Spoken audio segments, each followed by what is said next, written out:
नमस्कार दोस्तों, मैं इनके आप सभी के सामने एक बार फिर से। आइए आज के इस वीडियो में हम डिस्कस करते हैं रणथंभौर के चौहान। और डिस्कस वही करेंगे जो इम्पोर्टेंट रहेगा, कम समय में बेहतर चीज़ें पढ़ने का प्रयास करेंगे।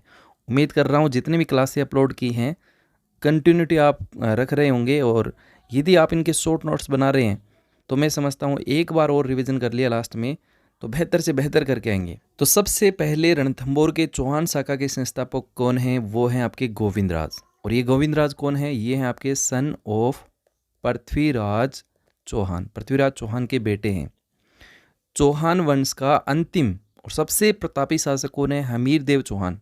वैसे इतिहास के पन्नों को अगर देखें तो हमीर नाम से दो प्रतापी शासक हुए हैं। एक तो हम डिस्कस ही कर रहे हैं, दूसरा हमीर देव सिसोदिया आगे डिस्कस करेंगे। हमीर देव चौहान, सबसे पहले देखो ये चीज़ें, सीधा प्रश्न पूछ लिया जाता है हमीर महाकाव्य किसने लिखा?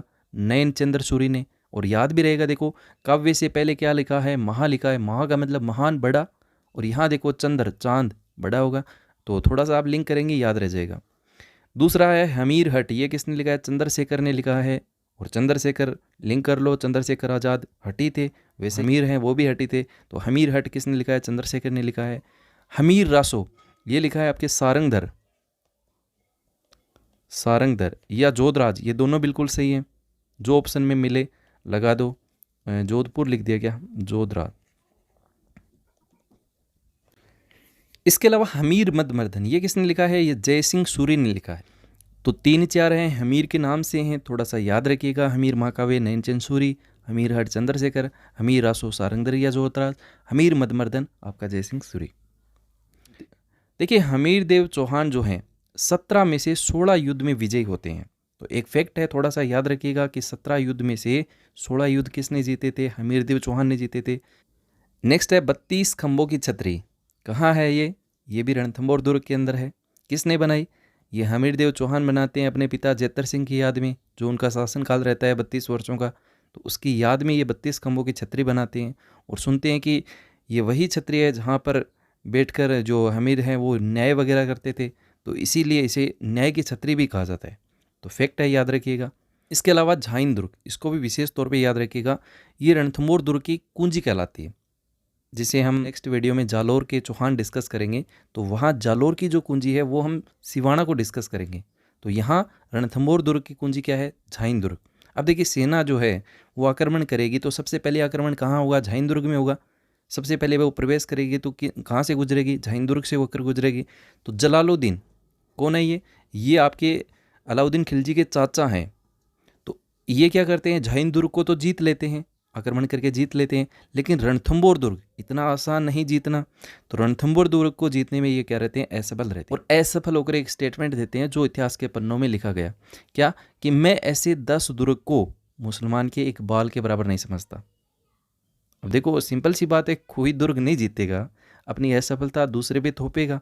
तो इसीलिए कह रहा है कि रणथंभौर दुर्ग जीता नहीं गया, और कह रहा है कि मैं तो इन बाड़ी गुण समझूँ। अरे भाई साहब, जीतो तो सही कम से कम। अब देखिए सबसे इम्पोर्टेंट जो है वो है ये चीज़, राजस्थान का प्रथम शाखा, यानी रणथंभौर दुर्ग का भी ये प्रथम शाखा है। कब हुआ था? ये 1301 में हुआ था। और यहाँ आक्रमण कौन करता है? यहाँ आक्रमण करता है अलाउद्दीन खिलजी। मुख्य कारण क्या माना जाता है? कई बार ये पूछा जाता है मुख्य कारण।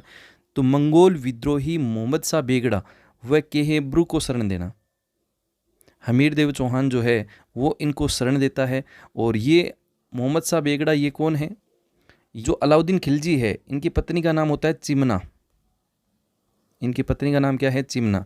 तो ये मोहम्मद शाह बेगड़ा जो है वो इस चिमना से प्रेम करने लग जाता है, इन दोनों का चक्कर वगैरह होता है। तो ये बात जो है अलाउद्दीन खिलजी को पता लग जाती है। तो इससे डरकर जो मोहम्मद शाह बेगड़ा है वो हमीर देव चौहान की शरण में चले जाते हैं। तो कई बार यहाँ से सीधा प्रश्न पूछ लिया जाता है कि अलाउद्दीन खिलजी रणथंभौर दुर्ग पर आक्रमण करता है तो उसका मुख्य रीजन क्या है?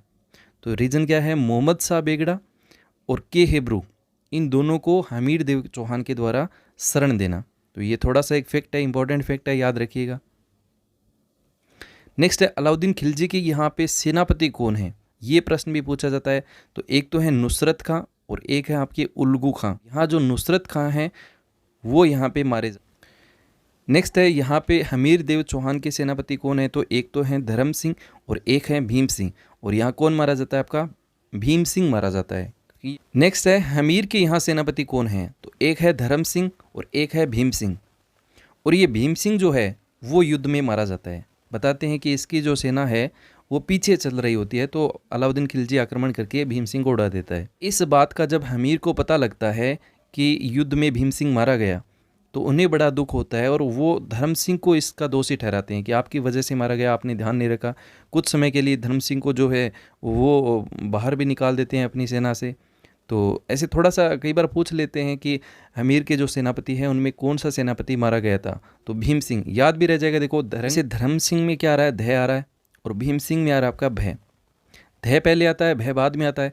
तो ध पहले आता है इसका मतलब वो आगे चल रहा है, और भय बाद में आता है इसलिए वो पीछे चल रहा है। तो सेना जो है वो आक्रमण करेगी तो आगे वाला तो निकल जाएगा, पीछे वाले पे करेगी। तो भय से आप लिंक करके तो भीम सिंह को याद रखिएगा।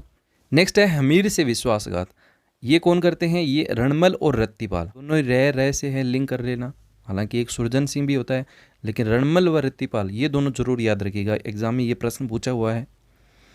और इस युद्ध के दौरान जो है मीरदेव चौहान जो है वो केसरिया पहनते हैं, यानी पगड़ी वगैरह पहन के केसरिया करते हैं।